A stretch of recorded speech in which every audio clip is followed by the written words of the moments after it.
Doctor Mohammad Yunus এবং একটি ছোট মজার গল্প।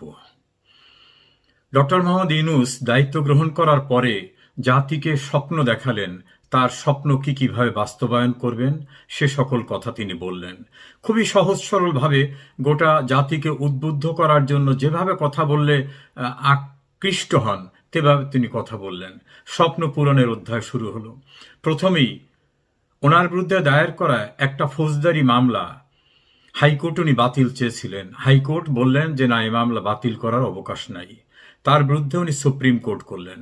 সুপ্রিম কোর্টে মামলা চলমান থাকা অবস্থায় উনি ক্ষমতায় অধিষ্ঠিত হলেন। হয়ে নিচের কোর্ট থেকে অর্থাৎ জজ কোর্ট থেকে মামলাটা প্রত্যাহার করিয়ে নিলেন। এদিকে কিন্তু অ্যাপিলেট ডিভিশনে মামলা শুনানির অপেক্ষায়। অ্যাপিলেট ডিভিশনের মাননীয় বিচারপতিরা হয়তো হতবাকই হয়েছিলেন। দ্বিতীয় স্বপ্ন বাস্তবায়ন করলেন। সরকার 666 কোটি টাকা ট্যাক্স পাবে ওনার কাছে, সেই ট্যাক্স যাতে না দিতে হয় সে ব্যবস্থাটা করে নিলেন। তৃতীয়টা, হাইকোর্ট ডিভিশনে একটা রিট মামলায় ওনার বিপক্ষে রায় হয়েছিল। রায় হবার পরে মামলার রায়টি টাইপ করে জজ সাহেবদের স্বাক্ষর করার জন্য যে সময়, ইতোমধ্যে উনি দায়িত্ব গ্রহণ করেছেন সরকারের। উনি আসার সঙ্গে সঙ্গে একজন বিচারক অপারগতা জানালেন, অর্থাৎ ও মামলার রায় অকার্যকর হয়ে গেল। শ্রম আইন লঙ্ঘনের দায়ে শ্রম আদালতে যে কটি মামলায় ওনার সাজা হয়েছিল, রাতারাতি সব মামলাগুলো প্রত্যাহার হয়ে গেল। ওনার বিরুদ্ধে দায়ের করা যত লিগ্যাল প্রসিডিংস বিভিন্ন জায়গায় ছিল, সবগুলি একেবারে অকল্পনীয় সময়ের ভিতর প্রত্যাহার হয়ে গেল। দুর্নীতি দমন কমিশন পর্যন্ত ওনার বিরুদ্ধে দায়ের করা মামলা নিজেরা গিয়ে দরখাস্ত দিয়ে প্রত্যাহার করে নিয়ে আসলেন। ওনার স্বপ্ন পূরণের দ্বিতীয় অধ্যায় শুরু হলো।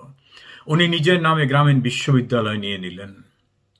ওনার আপন ভাতিজা, যার সাংবাদিকতার কোনো অভিজ্ঞতা নাই, তাকে উনি ডেপুটি প্রেস সেক্রেটারি করে জাতিসংঘের সংক্ষিপ্ত টিমের ভিতর উনি নিয়ে গেলেন। ওনার গ্রামীণ সেন্টারের নির্বাহী পরিচালক লামিয়া মোর্শেদ, তাকে সরকারের এসডিজি মুখ্য সমন্বয়ক অর্থাৎ অত্যন্ত গুরুত্বপূর্ণ একটি পদে উনি বসিয়ে দিলেন, যদিও তার সরকারি কাজ করার কোনো অভিজ্ঞতা নাই। ম্যান পাওয়ার লাইসেন্স অর্থাৎ বিদেশে জনশক্তি রপ্তানির লাইসেন্স নিয়ে নিলেন। উনি ডিজিটাল ওয়ালেটের প্রাথমিক অনুমোদন করিয়ে নিলেন। ওনার কোনো প্রতিষ্ঠানকে কখনো ট্যাক্স দিতে হবে না, কখনো না 5 বছর ট্যাক্স দিতে হবে না, সে ব্যবস্থাটা করে নিলেন। শুধু কি সেখানেই উনি থামলেন? প্রতিপক্ষ যাতে কথা বলতে না পারে এজন্য স্টিম রোলার চালু করলেন। বর্তমানে জেলখানায় 3,61,000 রাজনৈতিক নেতাকর্মীরা রয়েছে, যার ভিতরে 37